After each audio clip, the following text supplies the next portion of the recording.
Dear students, in the last few sessions we have discussed how to find the transfer function when the signal flow graph is given.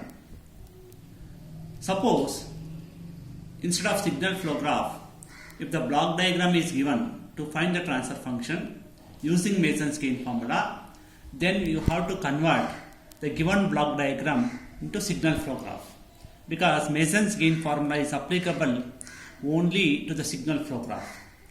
Now here, for this block diagram, let us find the transfer function by converting the given block diagram into signal flow graph. So to convert this, you should follow some simple steps.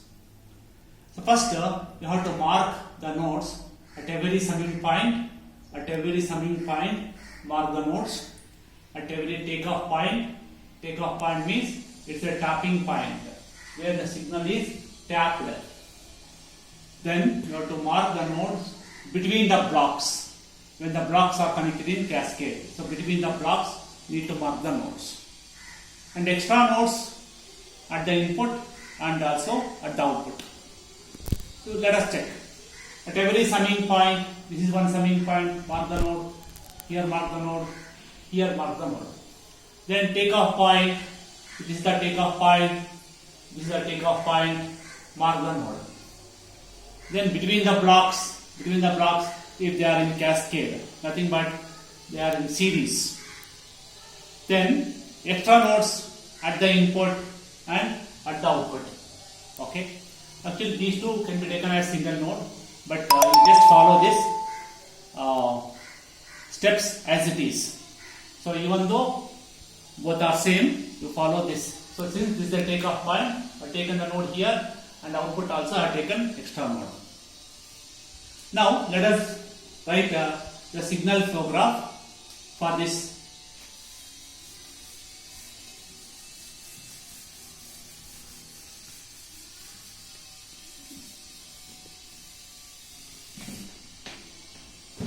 Now, before writing the signal flow graph, let us name the nodes. 3, then 4, 5, 6, 7, 8. 1, 2, 3, 4, 5, 6, 7, okay, 8. Now, let us name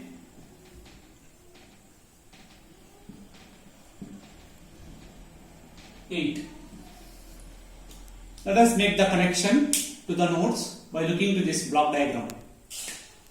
Node 1 and 2 are joined by a line or a signal without any branch gain.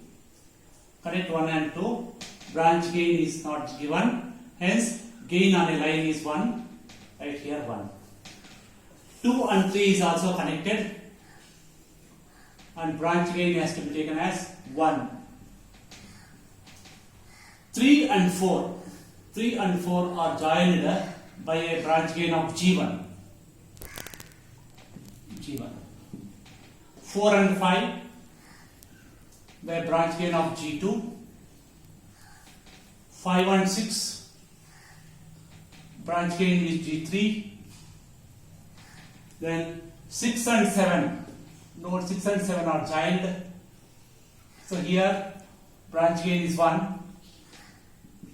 7 and 8, branch gain is 1. Then let us complete the remaining. 5 and 3 is joined by a branch gain of H1. Since it is entering with negative sign, write negative sign here, minus H1. Here, 5 and 6 are connected. Gain is G4. Since it is entering with plus sign, so plus, no need to write plus. Then 7 and 2 are connected. 7, 2 are connected. So it is H2. Since it is entering with negative sign, write negative sign. That's all. So it is very simple to convert the given block diagram into signal flow graph. Now we got the signal flow graph from the block diagram. Now for this signal flow graph, let us find the transfer function. Since this is the input node, the input is named as R of S, output is C of S. We need to find the transfer function using Mason's gain formula. What is the formula? Overall transfer function C of S by R of S is equal to sigma k Pk delta k by delta. What is k here? K is nothing but number of forward paths. Now let us identify the forward paths. Already you are familiar with the forward path and also the loops. I no need to explain once again. So forward path move from input node to the output node. Let us identify how many paths are there. So this is one path. Then this way we cannot move. This way cannot move. Here, yes, this way we can move. That means you have another forward path. That is, we can move from input node to the output node without repeating the nodes like this. Hence, you have two forward paths. Hence, k is equal to 2. When k is equal to 2, then transfer function formula becomes so p1 delta 1 plus p2 delta 2 by delta. Now, we have to find what is p1 and p2. What is p1? P1 is nothing but path gain of first forward path. So if you multiply all the branch gains in this path, that gives P1. So let us multiply all. 1 into 1 into 1, G1, G2, G3 into 1 into 1. Means it gives only G1, G2, G3. Then let us find P2. P2 is nothing but forward path gain of second forward path. So let us multiply all the branch gains of this path. That is G1, G2, G4 into 1. G1, G2, G4 into 1 means that. That's all. So P1, P2 you got now. Next, to identify, you have to identify the number of loops. To find delta 1 or delta 2, you need to identify the number of individual loops. Now, let us identify the individual loops in the given block diagram, in the given signal flow graph. So, here loop is, it starts from one node and the signal comes back to the same node. So, this is one loop and you are moving on the direction of arrow and you are not moving against the arrow. This is one loop. So, then this is also a loop. You are starting from node 3, you are coming back to the same node. This is a loop.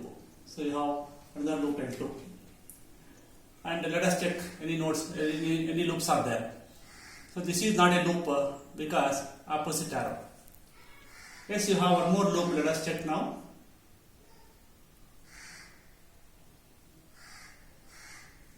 Yes, this is a loop. So in this loop, you are not moving against the arrow. You are not repeating the nodes. So you have third loop. So I will take this as loop L1. Then I will take this as loop L2. I will take this as loop L3. Now, what is L1, L2, L3 represents? It represents loop gain of individual loops. What is loop gain? If you multiply all the branch gains in that loop, it gives loop gain. That is multiply all the branch gains. So G1, G2, G3 multiplied by minus H2 gives minus G1, G2, G3, H2. Then second loop G1, G2 minus H1. That is G1, G2, H1. Then I have to get the third loop here. G1, G2, then G4, G1, G2, G4 multiplied by minus H2. That gives loop 3. So there are 3 individual loops. Then after identifying the individual loops, you have to identify number of combination of 2 non-touching loops. So 2 non-touching loops, 2 non-touching loops. So to identify which are the loops which are not touching each other, you have only 3 loops. So this is the first loop. This first loop is touching the second loop, and first loop is touching the third loop. Hence all the loops are touching each other in this line. Hence you are not getting 2 non-touching loops, it is nil. So now let us find what is delta. So delta is equal to 1 minus of individual loop gains. Sum of individual loop gains, that is L1 plus L2 plus L3 plus, so non-touching loops nil, hence 0. This is delta. Now substitute here, delta is equal to 1 minus of.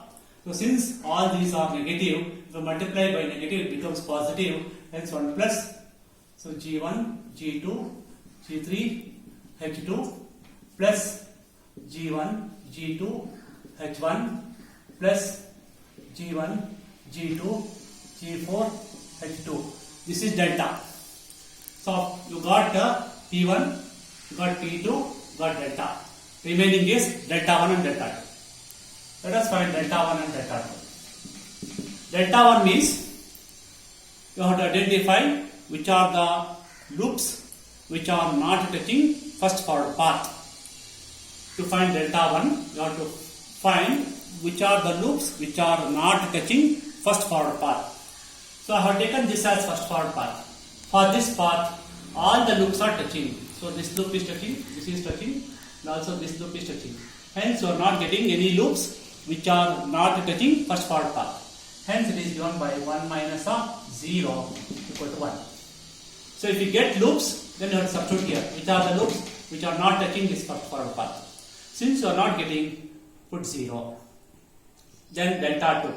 Which are the loops which are not touching second forward path? So this is your second forward path. So for this path also, the loops are touching each other. All the loops are touching. Hence it is 1 minus 0 is equal to 1.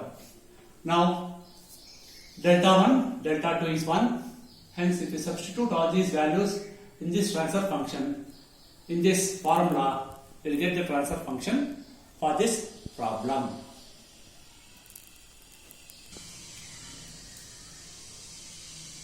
Okay, start. So after substitution of P1, P2, delta 1, delta 2 and delta, this is the final answer for this problem. Let us start one more problem to convert the block diagram into signal flow graph in the next session.